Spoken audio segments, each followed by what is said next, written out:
Idea কোত্থেকে পাবে? Hello লেখকগণ, কেমন আছো তোমরা? আজ লেখা হয়েছে তো কিছু নাকি? আমি পরজ, তোমাদের স্ক্রিপ্ট রাইটিং কোচ। আমাদের এই স্ক্রিপ্ট রাইটিংয়ের আড্ডাতে তোমাকে আবার স্বাগত।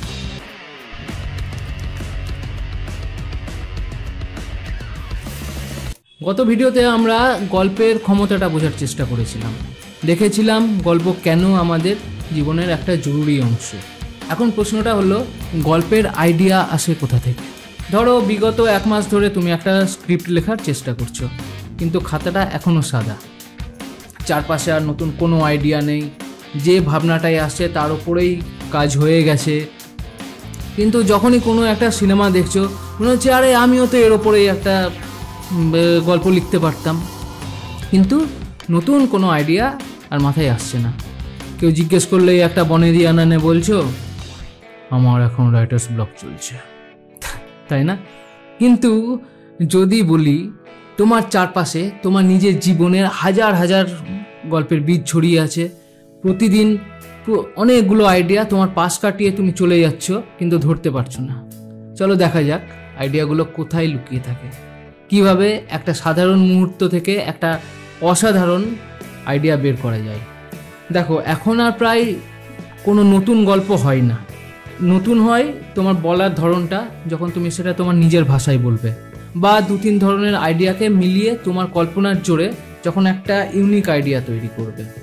গল্পের আইডিয়া কোথা থেকে পাবে? আইডিয়া আসলে কি আর আসে কোথা থেকে? আইডিয়া মানে শুধু একটা ঘটনা নয়, আইডিয়া হলো একটা প্রশ্ন, একটা ভাবনা, একটা অনুভূতি যা তোমার মনে গেঁথে যায়। আইডিয়াতে থাকবে একটা কনফ্লিক্ট, যদি, কিন্তু, ইতিমধ্যে বা এদিকে, যার জন্য, তারপর, এই কথাগুলো থাকবে। যেমন যদি একটা রোবট মানুষের মতো ভালোবাসা অনুভব করতে শুরু করে আর তার স্রষ্টার প্রেমিকের প্রেমে পড়ে, তাহলে কি হবে? যদি একজন সাধারণ মানুষ হঠাৎ করে কোনো সুপার পাওয়ার পেয়ে যায়, কিন্তু যদি তার মধ্যে কোনো দায়িত্ববোধই না থাকে, তাহলে কি হবে? এইগুলো এক একটা আইডিয়া। গল্পের আইডিয়া আকাশ থেকে পড়ে না, এরা আসে আমাদের চারপাশের জগৎ, আমাদের অভিজ্ঞতা, আমাদের মতাদর্শ থেকে। শুধু দরকার কোনো ঘটনাকে তোমার নিজস্ব দৃষ্টিভঙ্গি দিয়ে দেখা। এখন তোমার দৃষ্টিভঙ্গি তো আমি তৈরি করতে পারবো না, কিন্তু দৃষ্টি কোথায় নিক্ষেপ করবে আইডিয়া পাওয়ার জন্য সেটা বলতে পারবো। চলো দেখা যাক কোথায় খুঁজবে আইডিয়া। আইডিয়া হঠাৎ করেই তোমার মাথায় চলে আসতে পারে, তুমি নিজেও জানো না কখন টিং করে মাথায় বাল্বটা জ্বলে উঠবে। এখন তুমি বলতে পারো, পরশ তাহলে কি আমাদের অপেক্ষা করা উচিত যে কখন আইডিয়াটা আসবে? না, আমরা আইডিয়া আসার অপেক্ষা করব না, আইডিয়া আমরা আনবো।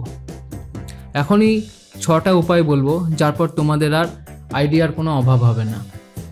4 নম্বরটা একটা দারুণ চ্যালেঞ্জিং ট্রিক, মিস করো না। তোমার নিজের অভিজ্ঞতা, স্মৃতি ও কল্পনা বাইরে খোঁজা বন্ধ করে আগে নিজের দিকে তাকাও।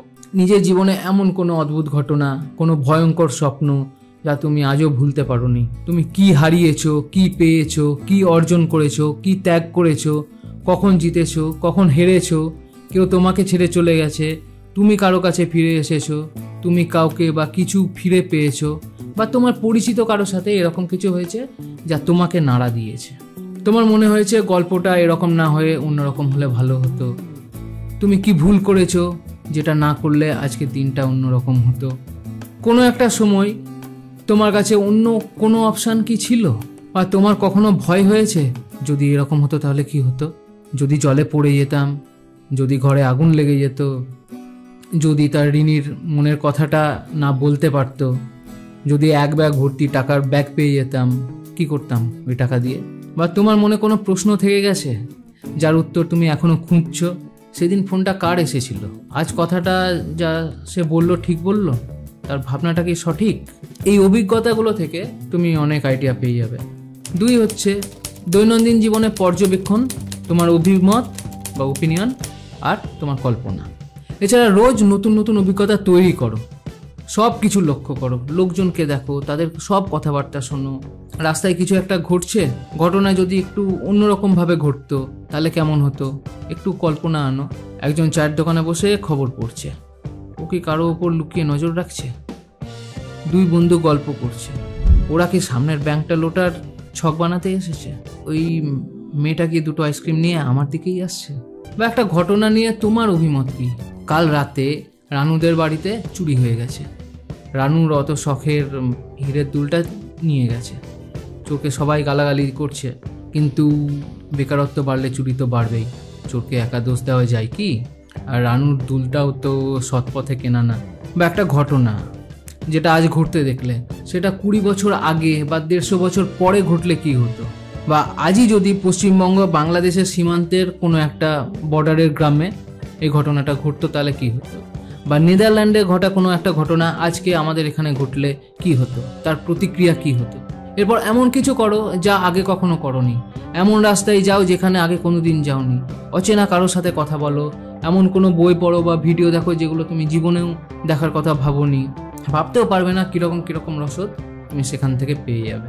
ডায়েরি লেখার অভ্যেস করো, সারাদিনে কি করলে, কার সাথে দেখা হলো, কি কথা হলো, কি ভালো লাগলো, কি খারাপ লাগলো, কোন ঘটনার কথা শুনলে, কি অনুভূতি হলো, কি অভিজ্ঞতা করলে, তোমার মতামত কি? এই লিখতে লিখতেই তোমার মাথায় কিছু আইডিয়া আসবে, এলে সেটা 2-1 লাইনে লিখে ঘুমাতে চলে যাও। পরের দিন ঘুম থেকে উঠে ওটা নিয়ে বসো, এখনও কি মনে হচ্ছে যে এটা নিয়ে কিছু একটা লেখা যায়? অভিনন্দন, কাজ শুরু করে দাও। তুমি নিজে কি দেখতে পছন্দ করো? তোমার নিজের কোন বিষয় ফ্যাসিনেটিং লাগে? কোন জগৎ, কোন চরিত্র, কোন সমস্যা জগৎ? তুমি নিজে কোন জগতের ওপর গল্প শুনতে চাও? 2300 সালের মেদিনীপুর নাকি 1200 সালের মুর্শিদাবাদ? ভুতুড়ে বাড়ি নাকি গ্রাম বাংলায় পুকুরের ধারে গাছের ছায়া? টাইম ট্রাভেল না গুপ্তচর? ভেবে দেখো তোমার কোন বিষয়ে জানার আগ্রহ আছে, কোন প্রশ্নের উত্তর তুমি পেতে চাও, কিসের ওপর তুমি অনেক রিসার্চ করেছো, কোন ধরনের সিনেমা বা ডকুমেন্টারি দেখতে ভালো লাগে, কোন ধরনের বইয়ের তোমার তাক ভর্তি। বন্ধু দেখলেই কোন বিষয়ে কথা শুরু করে দাও বলে তারা তোমাকে গালাগালি করে। কিছুটা সাহায্য তোমাকে টেকনোলজি করে দেবে। তোমার ইউটিউবের হোম পেজে যাও, কি ধরনের ভিডিও সাজেশন সেখানে আসছে, রাজনীতি, টেকনোলজি না ট্রাভেল ব্লগ? তোমার নিউজ ফিডে কি কোন ধরনের চ্যানেলের কন্টেন্ট বেশি আসে? এগুলো সব তোমার পছন্দের বিষয়। চরিত্র, কোন চরিত্রের সাথে নিজেকে রিলেট করতে পারো, সেই চরিত্রটা কি চায়, সে দেখতে কেমন, তার সাথে কি ঘটবে। সমস্যা, কোনো সমস্যা যার উপর তুমি কাজ করতে চাও, কোনো সামাজিক বা রাজনৈতিক সমস্যা, কোনো অন্ধকার অধ্যায় যার এখনো কোনো মীমাংসা হয়নি, যার ব্যাপারে কেউ কোনো কথা বলে না বা যার ব্যাপারে কেউ জানেই না, বা যারা নিজেদের হয়ে কথা বলতে পারে না বা বলে না, যাদের কথা শোনা হয় না বা যাদের ফাঁসিয়ে দেওয়া হয়েছে, যা তোমাকে ঘুমাতে দেয় না। তাই বলে এমন না যে বাজারে চলছে বলেই একটা বিষয় তুলে নিলে, শুধু দেখিয়ে দিলে সমাজে ধর্ষণ বেড়ে যাচ্ছে আর আসামিকে জনতার দরবারে নিয়ে এসে শাস্তি দিয়ে দিলে হ্যাপি এন্ডিং। না, তোমার দায়িত্ব সত্যি কি ধর্ষণ বাড়ছে বা কি হারে বাড়ছে তার ডেটা অ্যানালিসিস করা, দেশের আর বিদেশের। কয়েনের কি কোনো অন্য দিক আছে? ধর্ষণ কি শুধু শারীরিক হয় নাকি মানসিকও হয়? শুধুই কি পুরুষ মহিলার ওপর করতে পারে নাকি মহিলা পুরুষের ওপর, পুরুষ পুরুষের ওপর বা মহিলা মহিলার ওপরও পারে?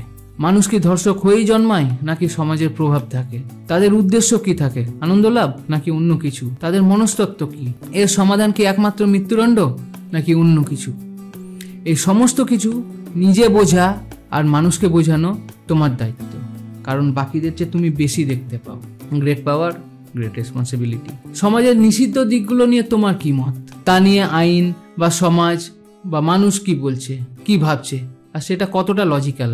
যেমন আমাদের স্কুলের সিলেবাস আদৌ আমাদের মানুষ বানায় না ভেড়া বানায়? তাই বলে এমন কোনো বিষয় বেছে নিও না যেটা থেকে মানুষ অনেকটা বেরিয়ে এসছে বা আসার চেষ্টা করছে, এতে সমাজকে আবার পিছিয়ে দেওয়া হবে, এছাড়া আর কোনো লাভ হবে না।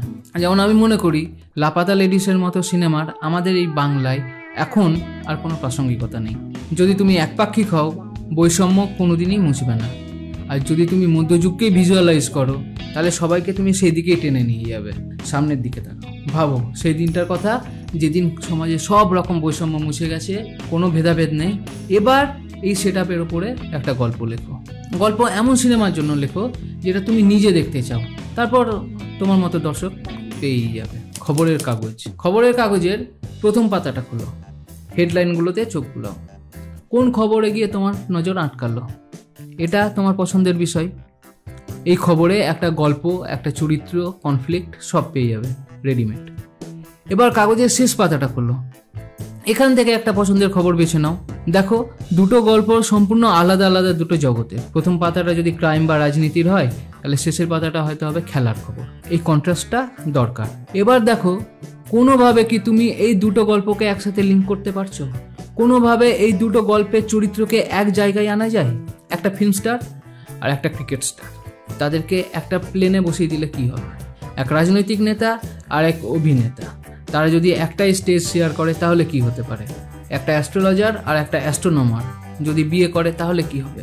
এক সাইকো কিলার আর এক, সব আমি বলবো নাকি, তোমরা বলো, সাইকো কিলারের সাথে কন্ট্রাস্টে কাকে রাখবে? একটা দক্ষিণ ভারতীয় সিনেমা দেখেছিলাম, দুটো ঘটনা। একজন ডেলিভারি বয় কাস্টমারদের টাকা মারতো, আর একজন ফ্ল্যাটে গাঁজা চাষ করতো। এই দুটোকে মিলিয়ে একটা সুন্দর গল্প বানিয়েছিল, নামটা ভুলে যাচ্ছি। তোমরা কি বুঝতে পেরেছো কোনটার কথা বলছি? ইতিহাস আর রূপকথা, পুরোনো দিনের রাজা রানীর কাহিনী, কোনো প্রাচীন সভ্যতার রহস্য বা কোনো ঐতিহাসিক যুদ্ধ, এসবই তো গল্প। তাছাড়া বিভিন্ন দেশের লোককথা, রূপকথা, পুরাণ, এগুলো থেকেও তুমি দারুণ দারুণ আইডিয়া পেয়ে যাবে। বই আর সিনেমা, কোন সিনেমা বা বই তার শেষটা তোমার পছন্দ হলো না, তুমি হলে অন্যভাবে লিখতে। বা একটা সিনেমার কোনো একটা বিশেষ দৃশ্য তোমার খুব ভালো লাগলো, তুমি হলে দৃশ্যটা কিভাবে ব্যবহার করতে। বা কোনো চরিত্রের জীবন যদি অন্যরকম হতো তাহলে গল্পটা কেমন হতো। এই ভাবনাগুলো থেকে আইডিয়া আসতে পারে। যেমন আমার মাসানের বাকি গল্পগুলো ভালো লাগলেও রিচা চাড্ডার গল্পটা ভালো লাগেনি। ওরা যে পুলিশকে টাকাটা দিয়ে আপোষ করে নিল, তাতে সমাজের কাছে কোন বার্তাটা গেল? এতে মানুষের মনে নিরাপত্তাহীনতা বাড়বে না? সমাজের মানসিকতা পাল্টাবে? তার চেয়ে ও যদি ফাইটার হতো, যদি বলতো যা করেছি বেশ করেছি, বরং আপনারাই অপরাধ করেছেন, এইভাবে হোটেলে এসে রেড করাটা বেআইনি। এতে এরপরে কেউ যদি ওই হোটেলে গিয়ে পুলিশের হাতে ধরা পড়ে, তাহলে তার কাছে লড়ার জন্য একটা দৃষ্টান্ত তো থাকতো। মানুষের মন থেকেও তো এই শারীরিক সম্পর্ক নিয়ে ট্যাবু কাটানো যেত। কেউ আমার সাথে অমত হতেই পারো, কিন্তু আমি মনে করি ফিল্ম মেকার হিসেবে আমার দায়িত্ব শুধু সমাজের আয়না দেখানো নয়। খবরের চ্যানেল ওই কাজটার জন্য আছে, আমার কাজ রাস্তা দেখানো। তাই ওই প্রেক্ষাপটে ওই চরিত্রদের নিয়ে আমি একটা গল্প লিখতেই পারি যার শেষটা আলাদা। কিভাবে এই আইডিয়াগুলোকে একটা গল্পের রূপ দেবে? আগে লিখে নাও। যেই একটা আইডিয়া মাথায় এলো, সবার আগে লিখে নাও। পকেটে নোটবুক রাখো বা ফোনে নোট অ্যাপ রাখো, 2-1 লাইনে লিখে নাও। হয়তো এই আইডিয়াটা নিয়ে তুমি পরে কাজ করবে না, কিন্তু বিশ্বাস করো, আইডিয়া যদি হারিয়ে যায়, অন্ধকার নেমে আসে। নিজের গাট ফিলকে বিশ্বাস করো। তোমার গাট ফিলের বয়স তোমার সমান নয়। যুগ যুগ ধরে হাজার হাজার অভিজ্ঞতা তোমার ওই গাটের মধ্যে স্টোর আছে, তাই ওর কথা শোনো। আইডিয়াটা আমার নিজের কি ভালো লাগলো? যদি দেখো 1 মাস পরেও সেটা তোমার মাথা থেকে বেরোচ্ছে না, মানে ওর ওপরে কাজ করা যায়। কিছু প্রশ্ন করো আর প্লট তৈরি করো। প্রশ্ন করো গল্পটা কোন বিষয়ের ওপর, মূল চরিত্রকে, তার লক্ষ্য কি, কী ধরনের সংঘাতের তাকে মোকাবিলা করতে হবে, সে কেন এর লক্ষ্যটা অর্জন করতে চায়, আর যদি অর্জন করতে না পারে তাহলে কি হবে। গল্পের ক্লাইম্যাক্স কি, নায়ক কি রেস জিতবে, পালাতে পারবে, বদলা নিতে পারবে, রক্ষা করতে পারবে, এই নিয়ে একটা প্লট তৈরি করো। চরিত্রগুলোকে সাদা কালো করে দিও না, যেন মনে হয় যে না, ভিলেনও খুব একটা ভুল কথা বলেনি। একজন দার্শনিকের নজর দিয়ে দেখো। দেখো, স্ক্রিপ্ট রাইটিং একটা স্কিল, এটা যখন তখন তুমি শিখে নিতে পারবে, কিন্তু তার আগে মননটা দরকার। স্কিল একটা লোহার কাছ থেকে ধার দেওয়ার মতো, কিন্তু ধার দেবে কিসে? ওই লোহা বা ইস্পাত, ওটা হলো তোমার দৃষ্টিভঙ্গি, তোমার চিন্তা ভাবনা, তোমার প্রশ্ন করার মানসিকতা, ওটাই আসল। রিসার্চ ও ডিটেলিং।